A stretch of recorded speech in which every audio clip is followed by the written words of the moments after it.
In today's video, we would like to show how you can set the screen timeout value to never on this Blackview A90 smartphone. So unfortunately, if we'll go to the standard settings at the display category, we'll clearly see that the maximum value for the automatic screen off option is 30 minutes.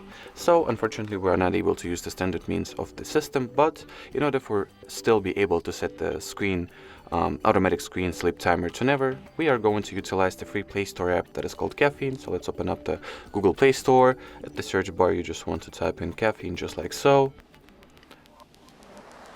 Install this app. Next, let's just go ahead and open it. And in here, all that it's left to do is to make sure that the timeout section has the infinite value set, and that will effectively mean that as long as the Caffeine application is active and running, your screen will not go to sleep automatically at all, no matter for how much time it will be in the idle status. Alright, so that was it for this video. Bye bye.